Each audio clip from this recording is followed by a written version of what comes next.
साथ संगत जी, प्रेम से कहना धन निरंकार जी। एक नई साखी के साथ स्वागत है आप सभी का आपके ही अपने चैनल पर। आज की साखी का विषय है कि कर्मों का लेखा तो भगवान को ही सहना पड़ता है। चलिए सुनते हैं आज की ये साखी।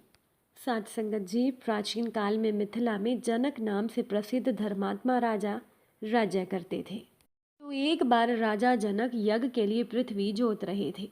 तो उस समय चौड़े मुंह वाली सीता यानी कि हल के धंसने से बनी गहरी रेखा से एक कन्या का प्रादुर्भाव हुआ जो साक्षात लक्ष्मी के समान रूपवती थी। सीता से ही प्रकट होने के कारण कन्या का नाम सीता रख दिया गया। राजा जनक की पुत्री होने के कारण वह जानकी कहलाने लगी। दिनों दिन सीता जी के शरीर रूप लावण्य और गुणों की वृद्धि शुक्ल पक्ष के चंद्रमा की भांति होने लगी। एक दिन सीता जी सखियों के साथ बगीचे में खेल रही थीं। वहां पर उन्हें एक पेड़ पर बड़े सुंदर दो तोते बैठे दिखाई दिए। वे पक्षी आपस में कथा कह रहे थे। इस पृथ्वी पर श्री राम नाम से प्रसिद्ध एक बड़े सुंदर राजा होंगे। उनकी महारानी का नाम सीता होगा। श्री राम समस्त राजाओं को अपने अधीन करके सीता के साथ 11,000 वर्षों तक राज्य करेंगे। धन्य है सीता और धन्य है श्री राम। तोते के मुंह से ऐसी बातें सुनकर सीता ने सोचा कि ये दोनों पक्षी मेरे ही जीवन की कथा कह रहे हैं। इन्हें पकड़कर इनसे सभी बातें पूछती हूँ। तो सीता जी ने अपनी सखियों से उन दोनों तोतों को पकड़ लाने को कहा। सखियां जब तोतों को पकड़ लाई तो सीता जी ने बड़े प्यार से उन्हें हाथ में लेकर पूछा, तुम दोनों बड़े सुंदर हो। मैं ये जानना चाहती हूँ कि तुम कौन हो और कहाँ से आए हो। राम और सीता कौन है इसकी जानकारी तुम्हें कैसे हुई। तो सीता जी के पूछने पर उन पक्षियों ने कहा कि हम लोग वाल्मीकि नाम के एक बड़े महर्षि के आश्रम में रहते हैं। उन्होंने रामायण नाम का एक बहुत बड़ा मधुर काव्य बनाया है। महर्षि अपने शिष्यों को प्रतिदिन रामायण पढ़ाते हैं। प्रतिदिन सुनते सुनते हमें भी उसकी बहुत सी बातें मालूम हो गई हैं। हम तुम्हें श्री राम का परिचय देते हैं। भगवान वाल्मीकि कहते हैं कि सुनो, अयोध्या के महाराज दशरथ श्रृंग ऋषि को बुलाकर उनसे पुत्रेष्टि यज्ञ करवाएंगे। उस यज्ञ के प्रभाव से भगवान विष्णु उनके यहाँ 4 शरीर धारण करके प्रकट होंगे। वे चारों भाई क्रमशः श्री राम, भरत, लक्ष्मण और शत्रुघ्न के नाम से प्रसिद्ध होंगे। श्री राम महर्षि विश्वामित्र के साथ मिथिला आएंगे और राजा जनक के यहाँ रखा हुआ भगवान शिव का धनुष तोड़कर सीता के साथ विवाह करेंगे। उनके तीनों भाइयों का विवाह में मिथिला में ही होगा। पक्षियों की बातें सीता के कानों में अमृत की वर्षा कर रही थी। उन्होंने पक्षियों से कहा, तुम्हारी बातें मुझे बड़ी प्रिय लगती हैं। श्री रामचंद्र जी कैसे हैं, उनके गुणों का वर्णन करो। तोते की स्त्री सुगी समझ गई कि ये ही जनक नंदिनी है। उसने कहा कि श्री रामचंद्र जी का रूप कितना मनोहर है, इसका वर्णन मैं कहाँ तक करूँ। वो सब प्रकार के ऐश्वर्यमय गुणों से युक्त हैं। जनक किशोरी सीता धन्य है जो रघुनाथ जी के साथ हजारों वर्षों तक प्रसन्नतापूर्वक रहेंगी।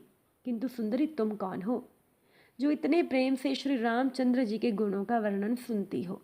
जानकी जी बोली, जिसे तुम जनक नंदिनी सीता कहती हो वो मैं ही हूँ। श्री राम ने मेरे मन को अभी से लुभा लिया है। वे यहाँ आकर जब मुझे ग्रहण करेंगे तभी मैं तुम दोनों को छोड़ूंगी। तुम मेरे घर में सुख से रहो और मीठे मीठे पदार्थों का भोजन करो। सीता जी की बात सुनकर सुगी अनिष्ट की आशंका से कांप उठी और विनती करते हुए बोली कि हम वन के पक्षी हैं, पेड़ों पर रहते हैं और अपनी इच्छा से विचरण करते हैं। तुम्हारे घर में हमें सुख नहीं मिलेगा और वैसे भी मैं गर्भिणी हूँ, अपने स्थान पर जाकर बच्चे को जन्म दूंगी, उसके बाद फिर तुम्हारे पास आ जाऊंगी। तोते ने भी यही कहकर सीता जी से सुगी को छोड़ देने की प्रार्थना की, किंतु सीता जी तो सुगी को छोड़ने को तैयार नहीं थी। दोनों पक्षी बहुत गिड़गिड़ाए, पर सीता जी अपनी बालकों के समान हट पर अड़ी रही। वे वन के पक्षियों की हृदय की वेदना को ना समझ सकी। अब सुगी के लिए पति का वियोग असह्य हो गया था। वो क्रोध से बोली, मुझको इस अवस्था में तू पति से अलग कर रही है, तुझे भी ऐसी ही अवस्था में पति से अलग होना होगा। ऐसा कहकर राम नाम का उच्चारण करते हुए सुगी ने अपने प्राण त्याग दिए। तभी आकाश से एक सुंदर विमान आया और वह दिव्य रूप धारण करके भगवान के धाम को चली गई।